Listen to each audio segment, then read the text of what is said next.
ಆರಂಭ ಮಾಡೋಣ.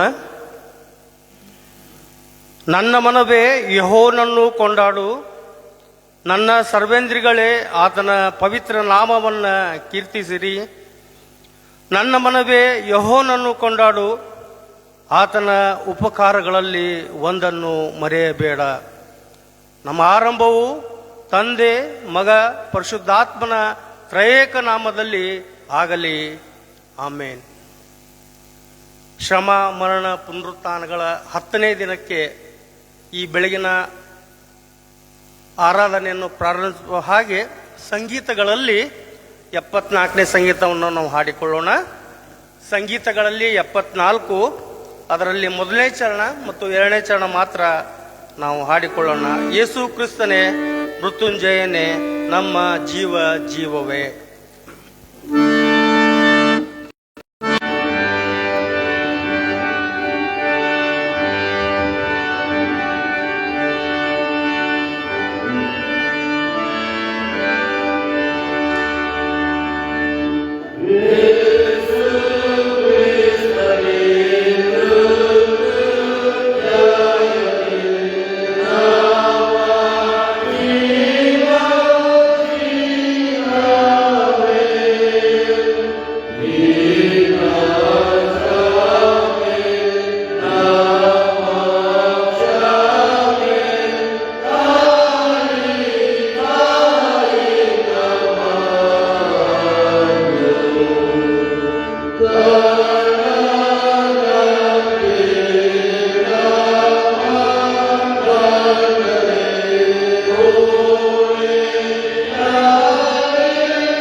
ಬಹಳವಾಗಿ ಪ್ರೀತಿ ಮಾಡುವಂಥ ನನ್ನ ಪರಲೋಕದ ತಂದೆಯಾದ ದೇವರೇ, ನಿನ್ನ ನಾಮಕ್ಕೆ ಕೋಟಿ ಕೋಟಿ ಸ್ತೋತ್ರ ಸ್ವಾಮಿ.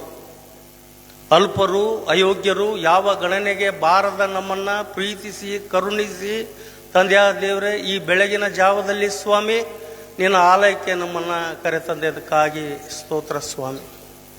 ತಂದೆಯಾದ ದೇವರೇ, ಈ ದಿನವನ್ನ ಕಾಣದೆ ಸ್ವಾಮಿ ಎಷ್ಟೋ ಜನರು ಸ್ವಾಮಿ ಈ ಲೋಕದಿಂದ ಮಾಯವಾಗಿದ್ದಾರೆ ಸ್ವಾಮಿ. ನನಗಾದರೂ ನಮಗಾದರೂ ಸ್ವಾಮಿ ಈ ಒಂದು ದಿನವನ್ನು ನೀನು ಕೊಟ್ಟಿದ್ದೀಯ, ಅದಕ್ಕಾಗಿ ಸ್ತೋತ್ರ ಸ್ವಾಮಿ. ತಂದೆಯಾದ ದೇವರೇ, ಮತ್ತೊಂದು ಆವರ್ತಿ ಸ್ವಾಮಿ ಶ್ರಮ, ಮರಣ, ಪುನರುತ್ಥಾನಗಳ ಧ್ಯಾನಗಳನ್ನು ಮಾಡುವ ಹಾಗೆ ನಮ್ಮನ್ನು ಈ ಜೀವಿತರ ಪಟ್ಟಿದಲ್ಲಿ ಇಟ್ಟಿದ್ದಿ ಸ್ವಾಮಿ, ಅದಕ್ಕಾಗಿ ಸ್ತೋತ್ರ. ತಂದೆಯಾದ ದೇವರೇ, ನೀನು ಮಾಡಿದಂಥ ಎಲ್ಲ ಮಹೋಪಕಾರಗಳನ್ನು ನೆನೆಸಿ ಸ್ವಾಮಿ ನಿನಗೆ ಸ್ತುತಿ ಸ್ತೋತ್ರ ಹೇಳ್ತಾ ಇದ್ದೇನೆ ಸ್ವಾಮಿ. ತಂದೆಯಾದ ದೇವರೇ, ವಿಶೇಷವಾಗಿ ಈ ನನ್ನ ಸಭೆಯನ್ನು ಆಶೀರ್ವಾದ ಮಾಡು ಸ್ವಾಮಿ. ಸಭೆಯಲ್ಲಿರುವಂತೆಲ್ಲ ಕುಟುಂಬಗಳಿಗಾಗಿ ಸ್ತೋತ್ರ. ಕುಟುಂಬದಲ್ಲಿ ಇರುವಂಥ ಎಲ್ಲ ತಂದೆ ತಾಯಿಗಳನ್ನ ಮುದ್ದು ಮಕ್ಕಳನ್ನು ಆಶೀರ್ವಾದ ಮಾಡು ಸ್ವಾಮಿ. ಬೇಕಾದಂಥ ಎಲ್ಲ ಅವಶ್ಯಕತೆಗಳನ್ನು ನಾವು ನೀಡಿ ಸ್ವಾಮಿ. ತಂದೆಯಾದ ದೇವರೇ, ವಿಶೇಷವಾಗಿ ಸ್ವಾಮಿ ಇಂದಿನಿಂದ ಪ್ರಾರಂಭವಾಗುವಂಥ ಎಲ್ಲ PUC ಪರೀಕ್ಷೆಗಳನ್ನು ಆಶೀರ್ವಾದ ಮಾಡು. ನಮ್ಮ ಸಭೆಯ ವಿದ್ಯಾರ್ಥಿಗಳನ್ನು ಆಶೀರ್ವಾದ ಮಾಡು ಸ್ವಾಮಿ. ಪ್ರತಿಯೊಂದು ವಿದ್ಯಾರ್ಥಿನಿಯರಿಗೆ ಸ್ವಾಮಿ ಆರೋಗ್ಯ ಭಾಗ್ಯವನ್ನು ಕೊಡು, ಧೈರ್ಯವನ್ನು ಕೊಡು, ನೆನಪಿನ ಶಕ್ತಿಯನ್ನು ಕೊಡು ಸ್ವಾಮಿ.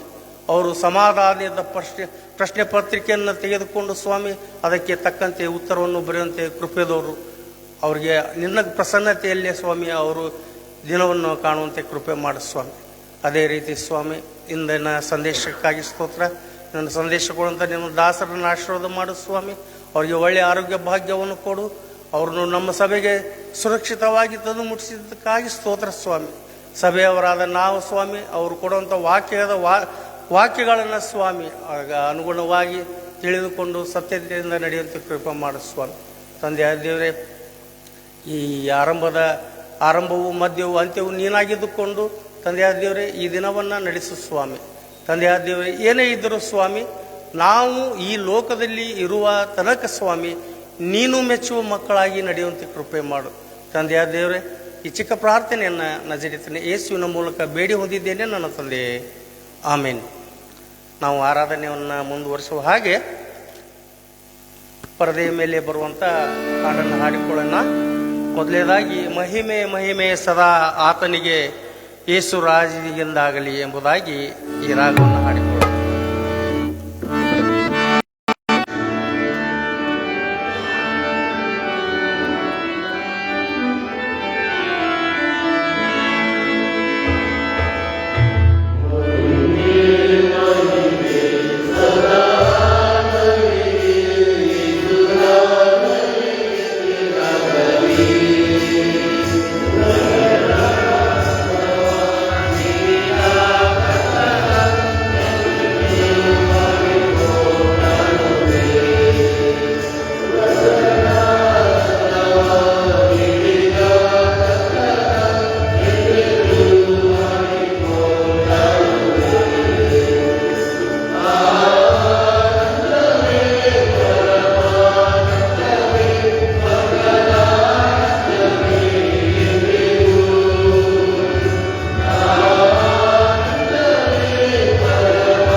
ನಮ್ಮನ್ನು ಸಮರ್ಪಿಸಿದವರಾಗಿ ಪ್ರಾರ್ಥನೆ ಮಾಡೋಣ.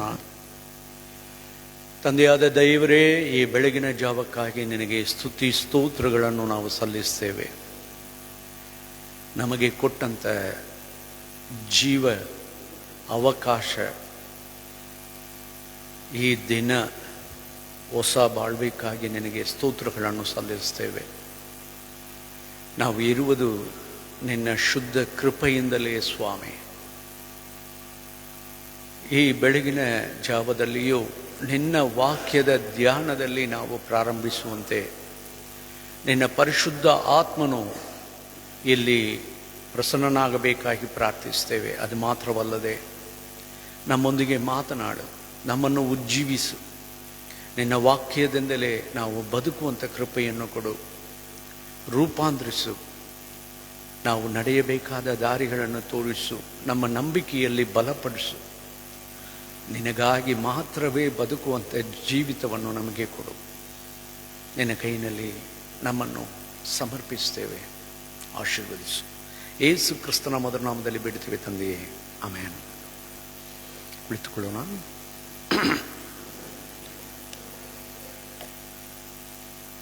ಕರ್ತನಾದ ಯೇಸು ಕ್ರಿಸ್ತನ ನಾಮದಲ್ಲಿ ನಿಮ್ಮ ಎಲ್ಲರಿಗೂ ಈ ಬೆಳಗಿನ ಜಾವದಲ್ಲಿ ಶುಭಾಶಯಗಳನ್ನು ತಿಳಿಸ್ತೇನೆ. ಈ ದಿನ ಅದೇ ನಿಮಗೆ ಒಳ್ಳೆಯದಾಗಿರಲಿ. ದೇವರು ನಿಮ್ಮನ್ನು ಕಟಾಕ್ಷಿಸಿ ಕೈ ಹಿಡಿದು ನಡೆಸಿ ನಿಮ್ಮನ್ನು ಜಯವುಳ್ಳ ಒಂದು ಜೀವಿತದಲ್ಲಿ ನಡೆಸಲಿ. ಒಂದು ವೇಳೆ ನಿನ್ನೆ ತನಕ ನೀವು ಕಷ್ಟದಲ್ಲಿ ಇದ್ದರೂ ಈ ದಿನ ನಿಮಗೆ ಒಂದು ಬಿಡುಗಡೆಯನ್ನು ದೇವರು ತೋರಿಸುವಂತೆ ಈ ಬೆಳಗಿನ ಜಾವದಲ್ಲಿ ನಾವು ಆತನ ಮುಖವನ್ನು ನೋಡೋಣ.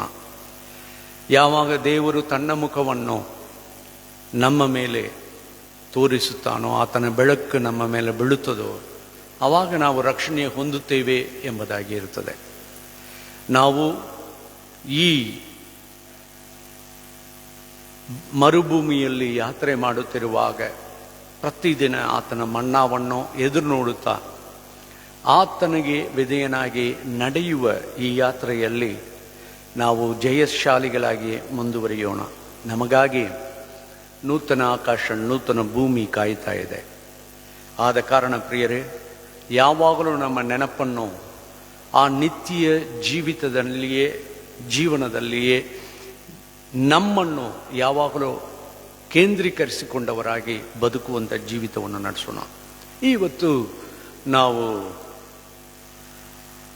ಕ್ರಿಸ್ತನು ಆತನು ಪೋಷಕನು, ಸಂರಕ್ಷಿಸುವನು ಎಂಬುದರಲ್ಲಿಯೂ, ಅದು ಮಾತ್ರವಲ್ಲದೆ ಅವನು ನ್ಯಾಯ ತೀರ್ಪು ಮಾಡುವನು ಎಂಬ ಎರಡು ವಿಷಯಗಳಲ್ಲಿ ನಾವು ಧ್ಯಾನ ಮಾಡೋಣ.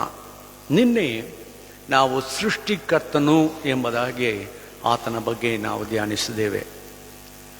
ನಾವು ಆಕಸ್ಮಿಕವಾಗಿ ಈ ಲೋಕಕ್ಕೆ ಬಂದಿಲ್ಲ. ದೇವರು ಉದ್ದೇಶಪೂರ್ವಕವಾಗಿ ನಮ್ಮನ್ನು ಉಂಟು ಮಾಡಿ ನಮ್ಮನ್ನು ಇಲ್ಲಿ ಕರ್ಕೊಂಡು ಬಂದನು ಎಂಬುದಾಗಿ ನೋಡುತ್ತೇವೆ. ನಿನ್ನೆ ನಾವು ನೋಡಿದಾಗ ನಮಗಾಗಿ ಅಲ್ಲ, ಆತನು ತನಗಾಗಿ ನಮ್ಮನ್ನು ಉಂಟು ಮಾಡಿದನು ಎಂಬುದನ್ನು ನಾವು ಧ್ಯಾನ ಮಾಡಿದ್ದೇವೆ. ಇವತ್ತು ನಮ್ಮ ಜೀವಿತದಲ್ಲಿ ನಮಗೆ ಬೇಕಾದ ಸಕಲವನ್ನು ಒದಗಿಸಿಕೊಡುವಾತನಾಗಿ ಆತನು ಇದ್ದಾನೆ ಎಂಬುದನ್ನು ನಾವು ನೋಡಿಕೊಳ್ಳೋಣ. ಪ್ರಿಯರೇ,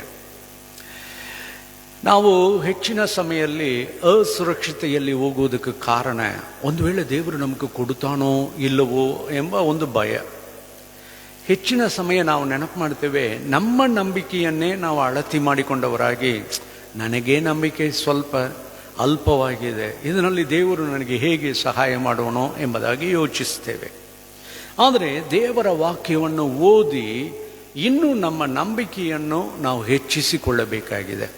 ಆ ರೀತಿಯಲ್ಲಿ ಈಗ ಕೊಲೊಸ್ದವರಿಗೆ ಬರೆಯಲ್ಪಟ್ಟ ಪತ್ರಿಕೆ 1ನೇ ಅಧ್ಯಾಯ 17, ಅದರಲ್ಲಿ ದೇವರು ಪೋಷಕನೂ ನಮ್ಮನ್ನು ಸಂರಕ್ಷಿಸುವವನೂ ಆಗಿದ್ದಾನೆ ಎಂಬುದನ್ನು ನಾವು ನೋಡಲಿಕ್ಕೆ ಮುಂದೆ ಹೋಗೋಣ. ಆತನು ಎಲ್ಲಕ್ಕೂ ಮೊದಲು ಇದ್ದವನು, ಆತನು ಸಮಸ್ತಕ್ಕೂ ಆಧಾರಭೂತನು. ಈ ಲೋಕ ಸಕಲಕ್ಕೂ ಆಧಾರವಾಗಿ ಇರುವ ಆತನು ನಮ್ಮ ಕ್ರಿಸ್ತನು ಎಂಬುದನ್ನು ಮರೆತು ಬಿಡಬೇಡಿ. ಇವತ್ತು ಭೂಮಿ ಸುತ್ತುತ್ತಾ ಇದೆಯಾ, ಈ ಪ್ರಪಂಚ ಉಳಿತಾ ಇದೆಯಾ, ಇದನ್ನೆಲ್ಲ ಈಗ ಆತನು ಮಾತ್ರ ಉಂಟು ಮಾಡದೆ ಅದನ್ನು ಚಲಿಸುತ್ತಾ ಇದ್ದಾನೆ ಎಂಬುದನ್ನು ಮರೆತು ಬಿಡಬೇಡಿ. ಅದು ಸೂರ್ಯನಾಗಲಿ ಚಂದ್ರನಾಗಲಿ ಬೆಳಕು ಕೊಡುತ್ತಾ ಇದೆಯಾ ನಿಮಗೆ ನೋಡಬೇಕಾದರೆ ಆತನು ಅದನ್ನು ನಡೆಸ್ತಾ ಇದ್ದಾನೆ.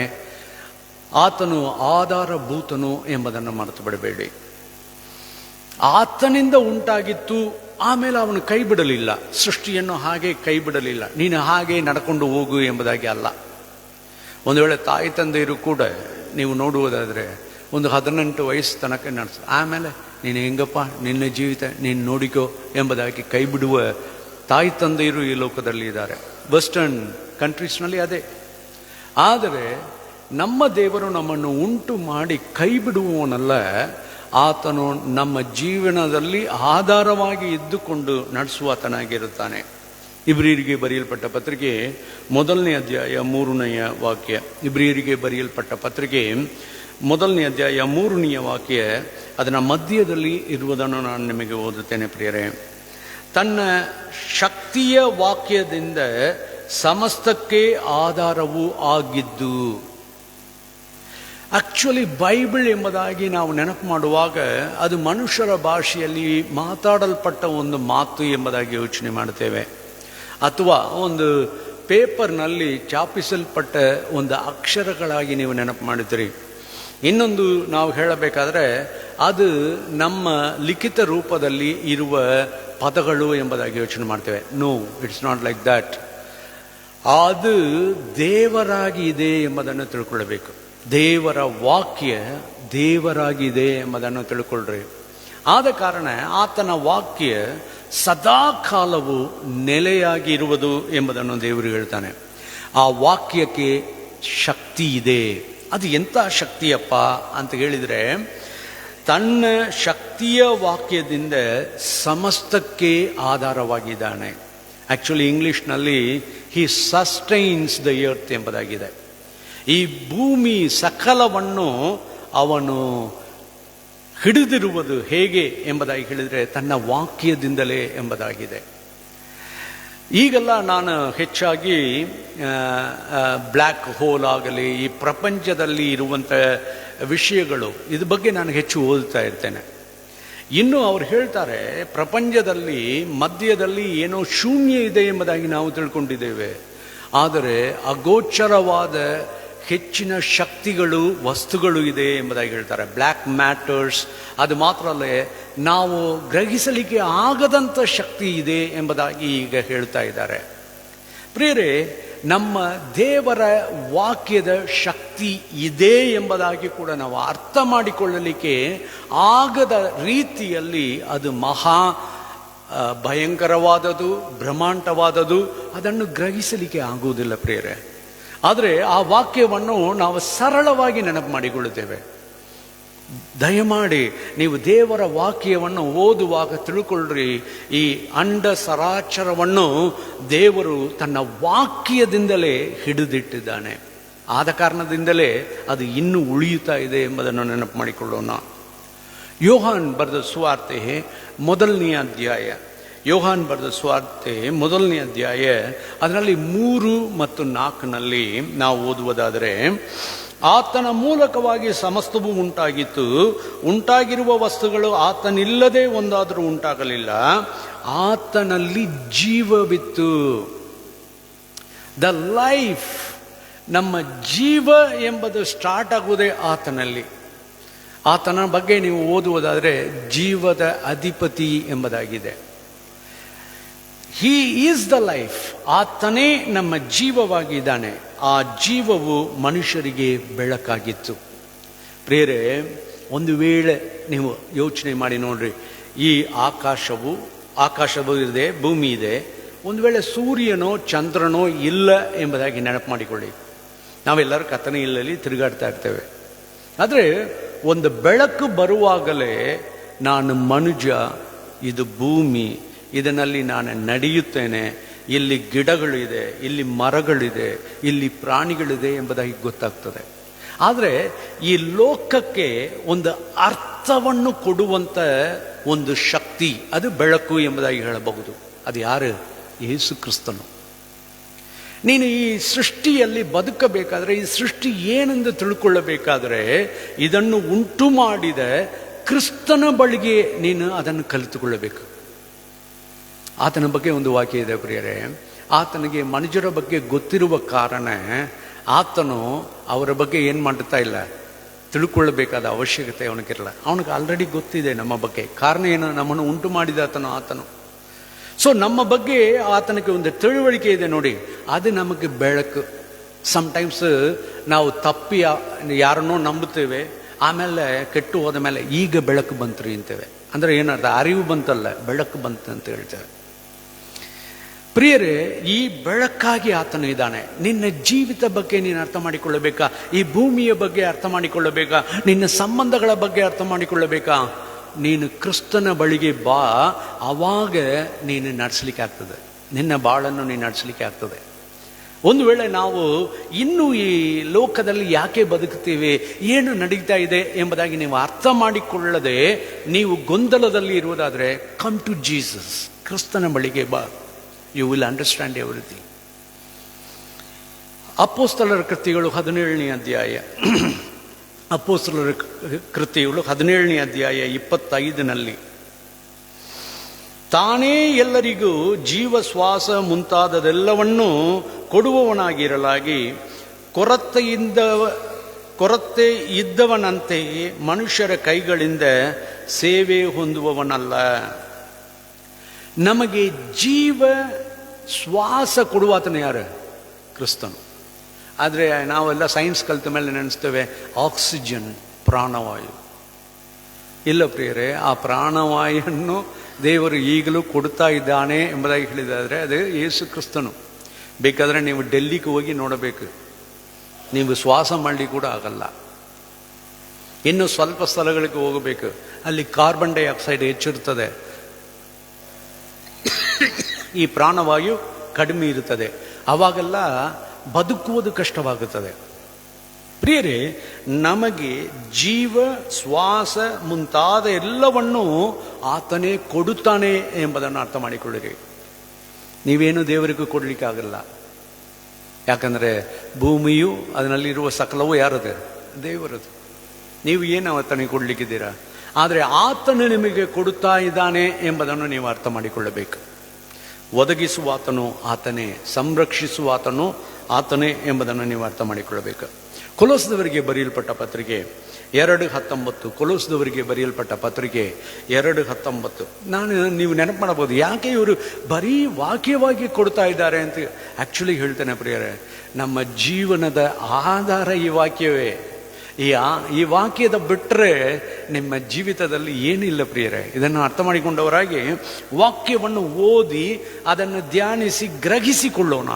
ಆವಾಗ ನಮ್ಮ ನಂಬಿಕೆಯಲ್ಲಿ ನಾವು ನಿಷ್ಫಲರಾಗುವುದಿಲ್ಲ. ನೋಡೋಣ, ಕೊಲೋಸದವರಿಗೆ ಬರೆಯಲ್ಪಟ್ಟ ಪತ್ರಿಕೆ 2:19. ಅದರಲ್ಲಿ ಮಧ್ಯದಲ್ಲಿ ಓದ್ತೇನೆ.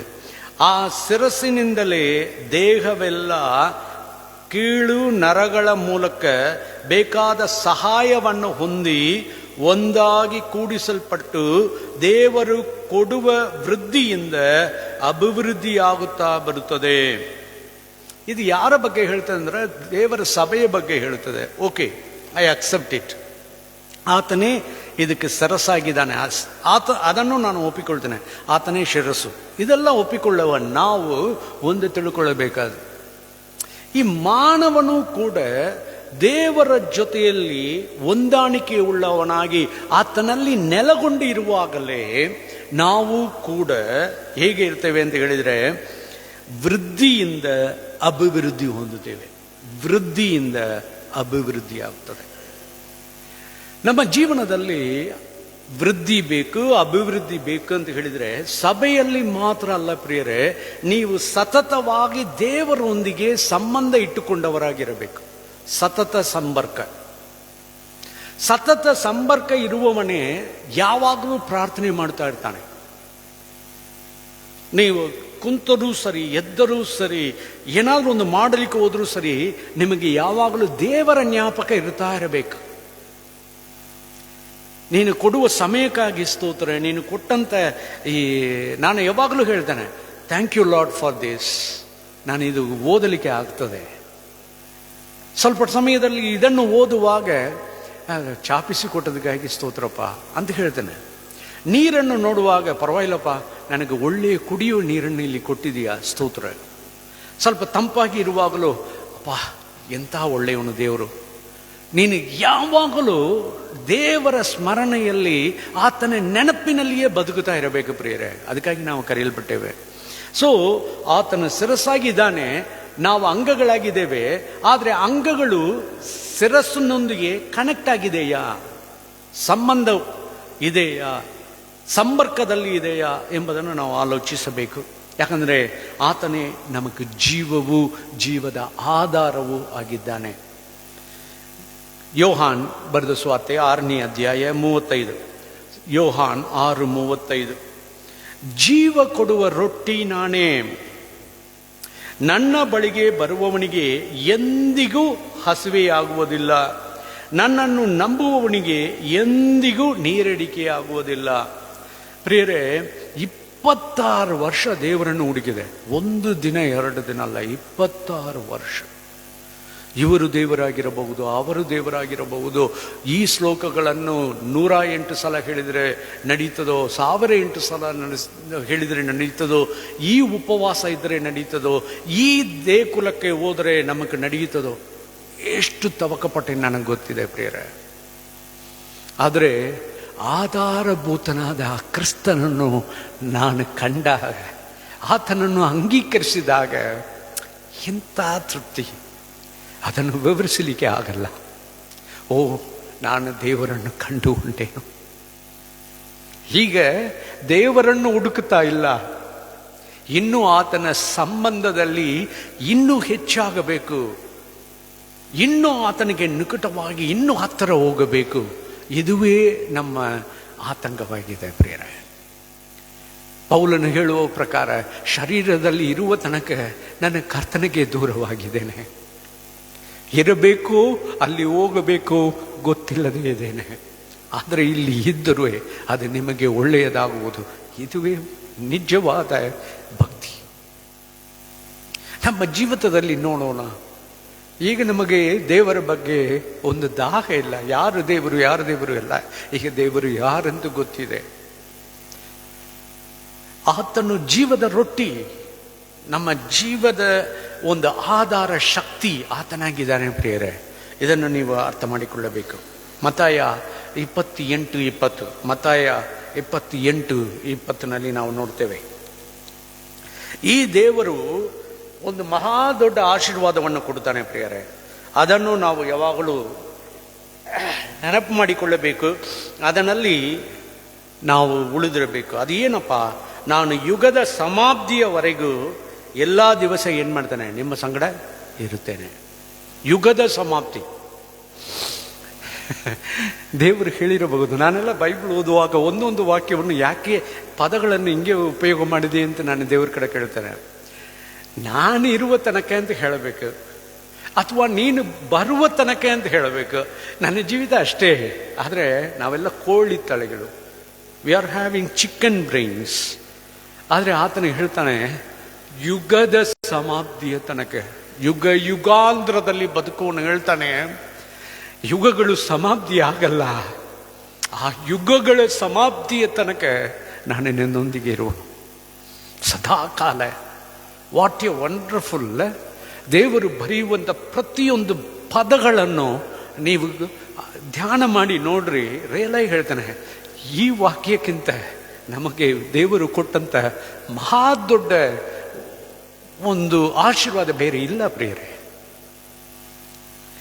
ಅಪೊಸ್ತಲರ ಕೃತ್ಯಗಳು 17:28, ಅಪೊಸ್ತಲರ ಕೃತ್ಯಗಳು 17:28, ಆತನಲ್ಲಿಯೇ ನಾವು ಜೀವಿಸುತ್ತೇವೆ, ಆತನಲ್ಲಿಯೇ ನಾವು ಜೀವಿಸುತ್ತೇವೆ, ಚಲಿಸುತ್ತೇವೆ, ಇರುತ್ತೇವೆ.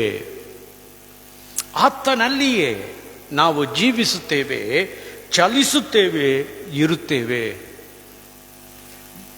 ಎಂದಿಗೂ ನಮ್ಮನ್ನು ಕೈ ಬಿಟ್ಟನು.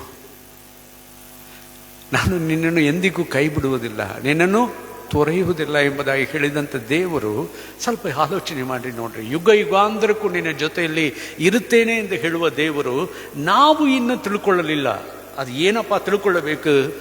ನಾನು ಆತನಲ್ಲಿಯೇ ಜೀವಿಸುತ್ತೇನೆ, ನಾನು ಆತನಲ್ಲಿಯೇ ಚಲಿಸುತ್ತಾ ಇದ್ದೇನೆ, ನಾನು ಆತನಲ್ಲಿಯೇ ಇರುತ್ತೇನೆ ಎಂಬುದನ್ನು ಅರ್ಥ ಮಾಡಿಕೊಳ್ಳಬೇಕು. We are not independent.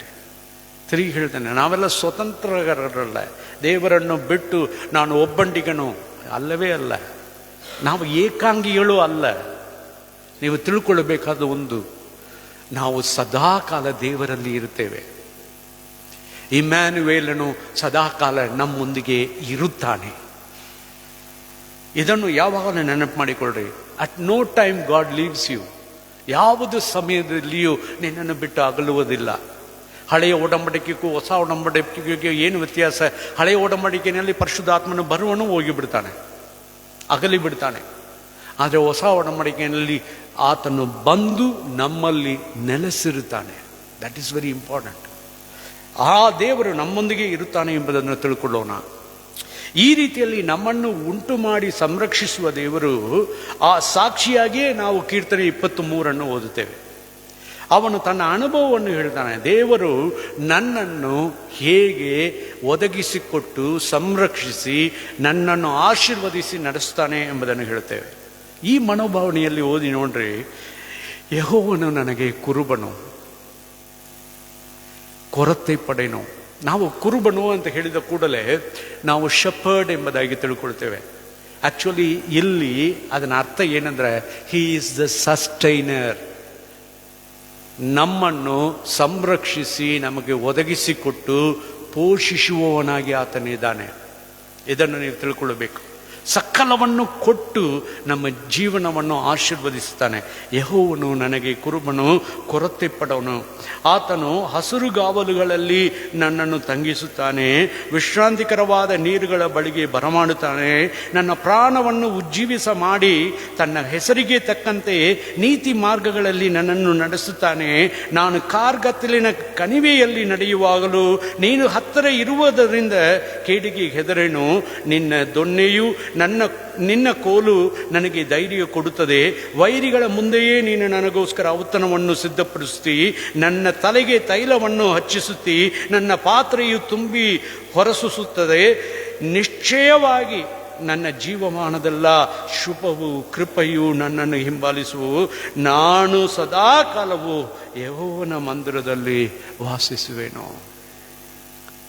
ಆತನಲ್ಲಿ ಇರುತ್ತೇವೆ, ಆತನಲ್ಲಿ ಚಲಿಸುತ್ತಾ ಇದ್ದೇವೆ, ಆತನಲ್ಲಿಯೇ ನಮ್ಮ ಜೀವ ನಡೀತಾ ಇದೆ ಪ್ರೇರೆ. ಇದನ್ನು ಇಟ್ಟುಕೊಂಡು ಈ ವಾಕ್ಯವನ್ನು ಓದಿ ನೋಡ್ರಿ, ಒಬ್ಬಂಡಿಗನನ್ನು ಮಾತ್ರ ಅಲ್ಲ, ಪೂರ್ತಿ ಸಭೆಯನ್ನು, ಅದು ಮಾತ್ರವಲ್ಲ, ಈ ಲೋಕ ಪೂರ್ತಿ ಕೆಟ್ಟವರ ಮೇಲೇನು ಒಳ್ಳೆಯವರ ಮೇಲೇನು ಸೂರ್ಯ ಬೆಳಕನ್ನು ಪ್ರಕಾಶಿಸಿ ಮಳೆಯನ್ನು ಸುರಿಸಿ ನಡೆಸುವಾತನು. ತಿರುಗಿ ನಾನು ನಿಮ್ಗೆ ಹೇಳ್ತೇನೆ, ನಿಮ್ಮನ್ನು ಕೈ ಬಿಡ್ತಾನ? ಇಲ್ಲ ಪ್ರೇರೆ. ಯಾವಾಗಲೂ ಆತನು ಪೋಷಿಸುವನು, ನಮ್ಮನ್ನು ಸಂರಕ್ಷಿಸುವನು ಎಂಬುದನ್ನು ನೀನು ಮರೆತು ಬಿಡಬೇಡ. ಈ ದೇವರು ಇದೆಲ್ಲ ಕೊಟ್ಟಾನೆ,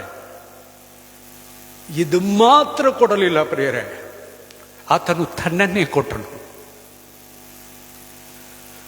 ನಾವು ಬದುಕಲಿಕ್ಕೆ ಬೇಕಾದದನ್ನು ಮಾತ್ರ ಕೊಡಲಿಲ್ಲ, ಅವಶ್ಯಕತೆಗಳನ್ನು ಮಾತ್ರ ಕೊಡಲಿಲ್ಲ, ಆತನು ತನ್ನನ್ನೇ ಕೊಟ್ಟನು. ಅದುವೇ ಶಿಲುಬೆಯಲ್ಲಿ ನಾವು ನೋಡುತ್ತೇವೆ. ಗಲಾತಿಯರಿಗೆ ಬರೆಯಲ್ಪಟ್ಟ ಪತ್ರಿಕೆ 2:20 ಹಿಂಭಾಗವನ್ನು ಓದುತ್ತೇನೆ. ಗಲಾತಿಯ 2:20 ಹಿಂಭಾಗ. ಈಗ ಶರೀರದಲ್ಲಿ ಇರುವ ನಾನು ಜೀವಿಸುವುದು ಹೇಗೆಂದರೆ ದೇವಕುಮಾರನ ಮೇಲನ ನಂಬಿಕೆಯಲ್ಲಿಯೇ. ಆತನು ನನ್ನನ್ನು ಪ್ರೀತಿಸಿ ನನಗೋಸ್ಕರ ತನ್ನನ್ನು ಏನು ಮಾಡಿದನು? ಒಪ್ಪಿಸಿಕೊಟ್ಟನು. What a wonderful! ದೇವರು ತನ್ನನ್ನೇ ನಮಗಾಗಿ ಒಪ್ಪಿಸಿಕೊಟ್ಟಿದ್ದಾನೆ. ಹೆಚ್ಚಿನ ಸಮಯ ನೀವು ಕೇಳ್ತೀರಾ, ದೇವರೇ ನನಗೆ ಏನು ಕೊಟ್ಟಿದ್ದೀ? ನಮ್ಮ ಪ್ರಾರ್ಥನೆಗಳೆಲ್ಲ ನಮ್ಮ ಅಪನಂಬಿಕೆಯನ್ನು ತೋರಿಸ್ತದೆ.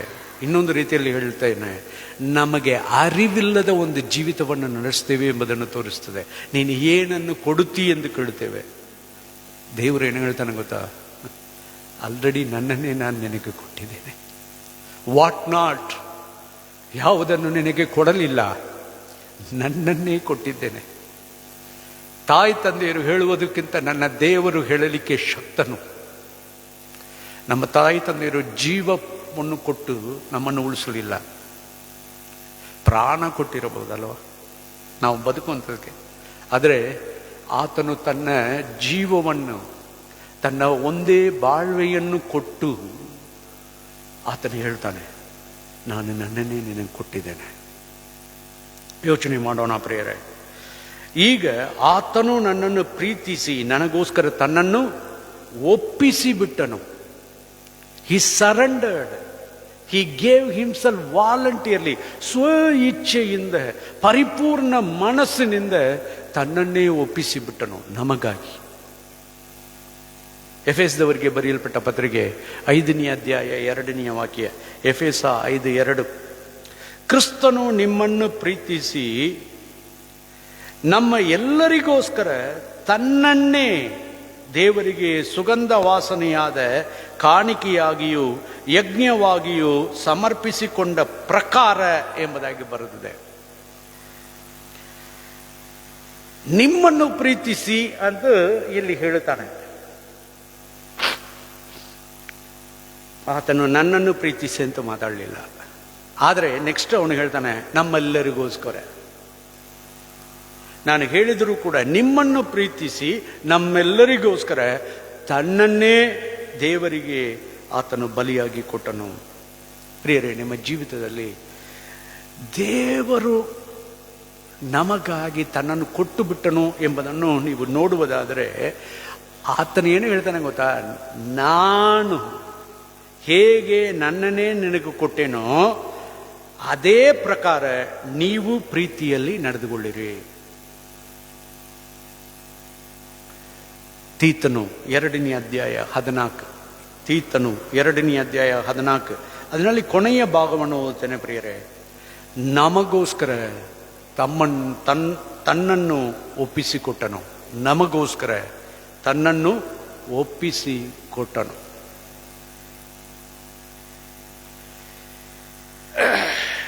ಗಲಾತ್ಯ 1:4. ನಾವೆಲ್ಲ ಪ್ರೀತಿ ಪ್ರೇಮದಲ್ಲಿ ಇರುವಾಗಲ ನನ್ನನ್ನೇ ಕೊಡ್ತೇವೆ. ಏನು ಕೊಡುವುದಿಲ್ಲ. ಮದುವೆಯಾದ ಮೇಲೆ ಜಗಳ ನೋಡಬೇಕು, ದೊಡ್ಡ ಜಗಳ. ನೀನು ಬದುಕಬೇಕು, ನಾನು ಬದುಕಬೇಕು. ಒಂದು ಟೈಮ್ ಬರ್ತದೆ, ಒಂದು ನೀನು ಬದುಕಬೇಕು, ಇಲ್ಲದ್ರೆ ನಾನು ಬದುಕಬೇಕು. ಈ ಸ್ಥಿತಿ ಬಂದಿದೆ. ಇದು ಮನುಷ್ಯನ ಪ್ರೀತಿ, ಇದು ಉಪಯೋಗ ಅಲ್ಲ. ಆದರೆ ಗಲಾತ್ಯ 1:4 ಕೊನೆಯ ಭಾಗ ನೋಡಿದ್ರೆ ತನ್ನನ್ನು ಮರಣಕ್ಕೆ ಒಪ್ಪಿಸಿದನು. ಅಂದ್ರೆ ಏನು ಗೊತ್ತಾ? ನೀನು ಬದುಕಬೇಕಂತ ಹೇಳಿ ನಾನು ಸಾಯ್ತೇನೆ. Who will do that? ಮಕ್ಕಳು ಮಾಡಲ್ಲ, ಜೊತೆ ಸಂಗಾತಿ ಮಾಡಲ್ಲ, ನನ್ನ ದೇವರು ಮಾಡಿದರು. ನೀನು ಬದುಕಬೇಕು, ನಾನು ಸಾಯ್ತೇನೆ. ಇನ್ನೊಂದು ರೀತಿಯಲ್ಲಿ ಹೇಳ, ಯುಗ ಯುಗಾಂತರಕ್ಕೂ ಬದುಕೋನು ಈ ಭೂಲೋಕದಲ್ಲಿ 33.5 ವರ್ಷ ಮಾತ್ರ ಬದುಕಬೇಕಾಗಿದೆಯಾ? ನಾವೆಲ್ಲ ದೀರ್ಘಾಯುಷ್ಯವನ್ನು ಬಯಸ್ತೇವೆ. ಆದರೆ ಆತನು ತನ್ನ ಜೀವಿತವನ್ನು ಮುಗಿಸಿಕೊಂಡನು ಎಂಬ ರೀತಿಯಲ್ಲಿ ನೀನು ಸದಾಕಾಲ ಬದುಕಬೇಕು, ಅದಕ್ಕಾಗಿ ನಾನು ಶಿಲುಬೆಯಲ್ಲಿ ಸಾಯ್ತೇನೆ. ಆತನ ಪ್ರೀತಿ ಅರ್ಥ ಮಾಡಿಕೊಳ್ಳಲಿಕ್ಕೆ ಆಗದ ವಿಷಯ.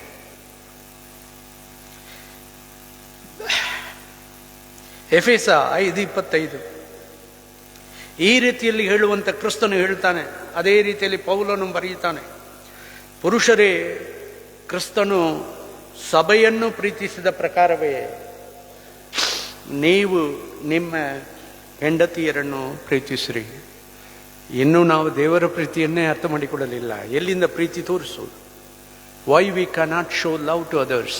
ನಮ್ಮ ದೇವರು ಯಾರು, ಆತನ ಪ್ರೀತಿ ಏನು ನಮಗೆ ಗೊತ್ತಿಲ್ಲ.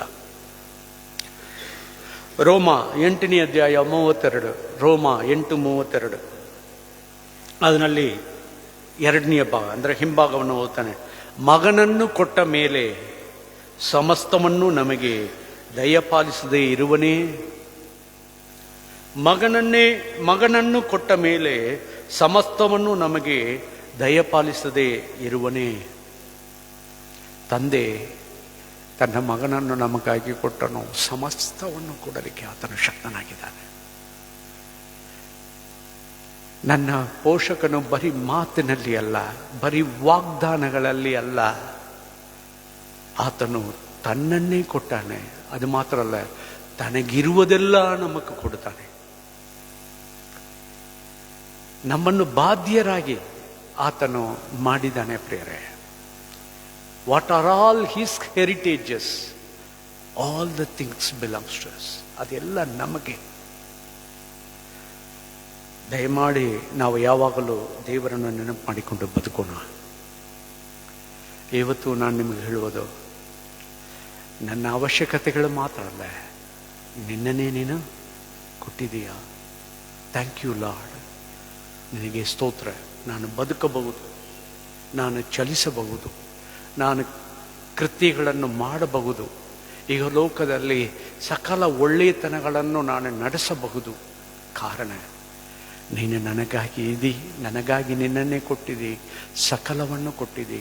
ಇವತ್ತು ನನ್ನನ್ನು ಚಲಿಸುವಂತೆ ಬದುಕುವಂತೆ ಮಾಡುವ ನಿನ್ನ ಜೀವಕ್ಕಾಗಿ ಆ ಜೀವದ ಬೆಳಕಕ್ಕಾಗಿ ನಿನಗೆ ಸ್ತೋತ್ರ ಅಂತ ಹೇಳೋಣ. ಪ್ರಾರ್ಥನೆ ಮಾಡೋಣ.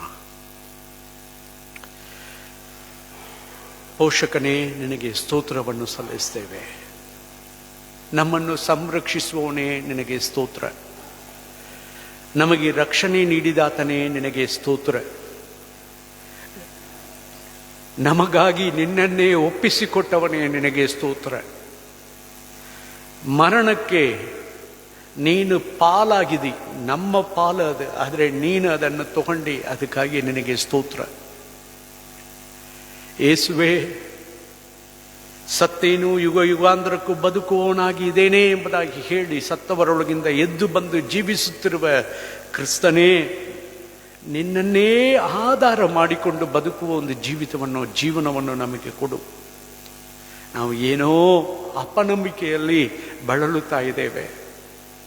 ನಮ್ಮ ನಂಬಿಕೆ ಕೊರತೆಯಲ್ಲಿ ನಾವು ಯಾವಾಗಲೂ ಗುಣಗುಟ್ಟುತ್ತಾ ಇದ್ದೇವೆ, ಕೊರಗುತ್ತಾ ಇದ್ದೇವೆ. ನಮ್ಮ ನಂಬಿಕೆಯನ್ನು ವೃದ್ಧಿ ಮಾಡು ಸ್ವಾಮಿ. ವೃದ್ಧಿ ಅಲ್ಲ, ಅಭಿವೃದ್ಧಿ ಮಾಡು ಸ್ವಾಮಿ. ಎಂದದಿಗೂ ನೀನು ನಮಗಾಗಿ ಇದಿ, ಯುಗ ಯುಗಾಂತರಕ್ಕೂ ನಮ್ಮ ಜೊತೆಯಲ್ಲಿ ಇದೆ ಎಂಬ ಒಂದು ಮನೋಭಾವನೆಯಲ್ಲಿ ಸದಾಕಾಲ ನಿನ್ನ ನೆನಪಿನಲ್ಲಿಯೇ ನಾವು ಉಳಿಯಲು ಸಹಾಯಿಸು. ನಿನ್ನ ಪ್ರಸನ್ನತೆ ನಮಗೂ ಬೇಕು. ಯೇಸುವಿನ ನಾಮದಲ್ಲಿ ಬೇಡ್ತೇವೆ ತಂದೆಯೇ, ಆಮೆನ್.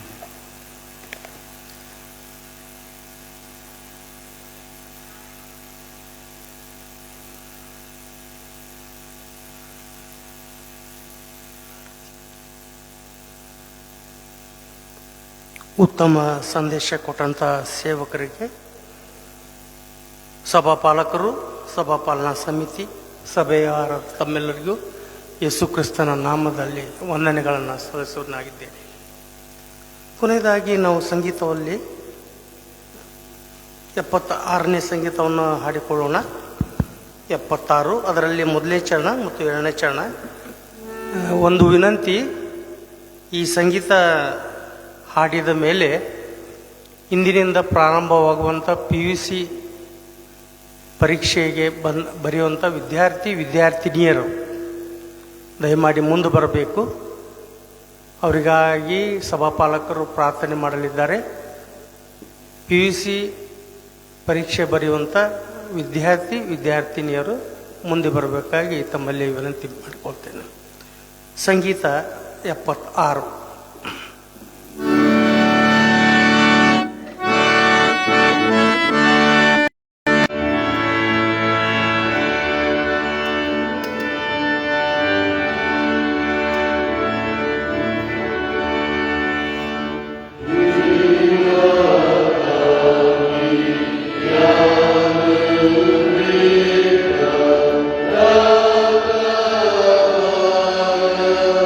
Oh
ತಂದೆಯಾದ ದೇವರೇ, ನಮ್ಮ ಮಕ್ಕಳಿಗಾಗಿ ನಾವು ಪ್ರಾರ್ಥಿಸ್ತೇವೆ. ಈಗ ತನಕ ನೀನು ನಡೆಸಿಕೊಂಡು ಬಂದಿದ್ದೀ. ಅವರಿಗೆ ಕೊಟ್ಟಂಥ ಎಲ್ಲ ಸೌಲಭ್ಯಗಳಿಗಾಗಿ ನಿನಗೆ ಸ್ತೋತ್ರಗಳನ್ನು ನಾವು ಸಲ್ಲಿಸ್ತೇವೆ. ಈಗಲೂ ಈಗ ಮೊಣಗಾಲ ಊರಿರುವ ಇವರಿಗೆ ನಿನ್ನ ಜ್ಞಾನವನ್ನು ಕೊಡು ಸ್ವಾಮಿ. ಭಯವಿಲ್ಲದೆ ಚೆನ್ನಾಗಿ ಬರೆಯುವಂಥ ಕೃಪೆಗಳನ್ನು ಕೊಡು. ಪ್ರಶ್ನೆಗಳಿಗೆ ಸ್ವಾಮಿ ಉತ್ತರವನ್ನು ನೀನು ಅವರಿಗೆ ಜ್ಞಾಪಕಪಡಿಸು. ಅದನ್ನು ಚೆಂದಾಗಿ ಬರೆಯುವಂಥ ಒಂದು ಸಮಾಧಾನವನ್ನು, ಅವರಿಗೆ ಆರೋಗ್ಯವನ್ನು ನೀಡು ಕರ್ತನೇ. ಅವರನ್ನು ನಾನು ಅವರಿಗಾಗಿ ಹೆಚ್ಚಾಗಿ ಪ್ರಾರ್ಥಿಸ್ತೇನೆ. ಅವರ ಜೀವನದಲ್ಲಿ ಮುಖ್ಯವಾದ ಒಂದು ಸಮಯ, ಆದರೆ ಅದನ್ನು ಅವರು ಪ್ರೆಷರಾಗಿ ತಗೊಳ್ಳದೆ ಸ್ವಾಮಿ, ನಿನ್ನಲ್ಲಿ ಪ್ರೆಷರಾಗಿ ತಗೊಂಡವರಾಗಿ ಬರೆಯುವಂಥ ಕೃಪೆಯನ್ನು ಕೊಡು. ಇನ್ನು ಅವರು ವಿದ್ಯಾಭ್ಯಾಸ ಮಾಡುವಾಗ ಅವರಿಗೆ ಜ್ಞಾಪಕ ಶಕ್ತಿಯನ್ನು ಹೆಚ್ಚು ಕೊಡು ಸ್ವಾಮಿ. ಪರಿಶುದ್ಧ ಆತ್ಮನೇ, ನಿನ್ನ ಬಲದಿಂದ ಕೊಡು. ನಿನಗೆ ಭಯಪಡುವವರು ಇಂಥ ರೀತಿಯಲ್ಲಿ ಆಶೀರ್ವದಿಸಲ್ಪಡುವರು ಎಂಬುದಾಗಿ ಹೇಳಿರುವ ಪ್ರಕಾರ ಈ ಪರೀಕ್ಷೆಯಲ್ಲಿ ಅವರು ಚೆನ್ನಾಗಿ ಸ್ವಾಮಿ ಮಾರ್ಕ್ಸ್ ತಗೊಂಡು ಕರ್ತನೇ ಉನ್ನತ ಸ್ಥಿತಿಗಳಿಗೆ ಅವರು ಹೋಗುವಂಥ ಕೃಪೆಯನ್ನು ಕೊಡು. ನಿನ್ನ ಕೈಯಲ್ಲಿ ಅವರನ್ನು ಒಪ್ಪಿಸಿಕೊಡ್ತೇನೆ. ನಿನ್ನ ಮಕ್ಕಳು ಸ್ವಾಮಿ, ನಿನ್ನ ಮಹಾದೊಡ್ಡ ಆಶೀರ್ವಾದಗಳನ್ನು ಅವರಿಗೆ ಕೊಟ್ಟು ಬಲಪಡಿಸು. ಆರೋಗ್ಯ ಸುರಕ್ಷತೆಯನ್ನು ಕೊಡು. ಹೋಗಿ ಬರುವಾಗೆಲ್ಲ ಸಮಾಧಾನದಿಂದ ಸಂತೋಷದಿಂದ ಹೋಗಿ ಬರಲಿಕ್ಕೆ ಕೃಪೆ ತೋರಿಸು. ತಾತಂದರಿಗಿರುವ ಎಲ್ಲ ಪ್ರೆಷರ್ಸನ್ನು ನೀಗಿಸು. ಇವರ ಮೇಲೆ ಅವರ ಪ್ರೆಷರ್ಗಳನ್ನು ಹಾಕದಂತೆ, ಒತ್ತಡಗಳನ್ನು ಅವರು ಹೇರದಂತೆ ಅವರನ್ನು ಸಮಾಧಾನದಲ್ಲಿ ನಡೆಸು. ನಿನ್ನ ಕೈನಲ್ಲಿ ಒಪ್ಪಿಸಿಕೊಡ್ತೇನೆ. ಇವತ್ತು ಒಳ್ಳೆಯ ಪ್ರಶ್ನೆಗಳು ಬರಲಿ ಸ್ವಾಮಿ, ಅವ್ರಿಗೆ ತಿಳಿದ ಪ್ರಶ್ನೆಗಳು ಬರಲಿ ಸ್ವಾಮಿ. ಆ ರೀತಿಯಲ್ಲಿ ಅವರು ನಿನ್ನನ್ನು ಕೊಂಡಾಡುವಂತೆ, ನಿನ್ನನ್ನು ಸ್ವಾಮಿ ಅವರು ಸ್ತುತಿ ಸ್ತೋತ್ರಗಳಿಂದ ಹೇಳುವಂತೆ ನೀನು ಅವ್ರಿಗೆ ಆಶೀರ್ವದಿಸಿಕೊಡು. ನಿನ್ನ ಕೈನಲ್ಲಿ ಒಪ್ಪಿಸ್ತೇನೆ. ನಂಬಿಕೆಯಿಂದ ನಿನ್ನನ್ನು ಕೊಂಡಾಡ್ತೇನೆ ಸ್ವಾಮಿ. ನಮ್ಮ ಪ್ರಾರ್ಥನೆಯನ್ನು ಕೇಳಿ ನೀನು ಒಳ್ಳೆಯ ಸದುತ್ರವನ್ನು ಕೊಡುವುದಕ್ಕಾಗಿ ಸ್ತೋತ್ರ. ನಿನಗೆ ಮಹಿಮೆ ಉಂಟಾಗಲಿ. ಯೇಸುವಿನ ನಾಮದಲ್ಲಿ ಬೇಡ್ತೇನೆ ತಂದೆಯೇ, ಆಮೆನ್.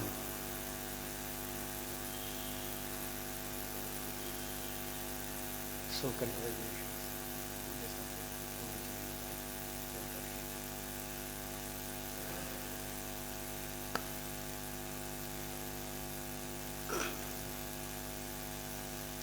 ವಿದ್ಯಾರ್ಥಿಗಳಿಗಾಗಿ ಪ್ರಾರ್ಥಿಸಿದ ಸೇವಕರಿಗೆ ಯೇಸು ಕ್ರಿಸ್ತನ ನಾಮದಲ್ಲಿ ವಂದನೆಗಳನ್ನು ಸಲ್ಲಿಸ್ತೇನೆ. ಕೊನೆಯದಾಗಿ ಕರ್ತನು ಕಲಿಸಿಕೊಟ್ಟ ಪ್ರಾರ್ಥನೆಯನ್ನು ನಾವು ಪದ್ಯದ ರೂಪದಲ್ಲಿ ಹಾಡೋಣ. ತದನಂತರ ಸೇವಕರು ಅಂತ್ಯಾಶೀರ್ವಾದವನ್ನು ಕೊಡಬೇಕಾಗಿ ಅವರಲ್ಲಿ ಕೇಳಿಕೊಳ್ತೇನೆ.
ಆಶೀರ್ವಾದವನ್ನು ಹೊಂದಿಕೊಳ್ಳೋಣ.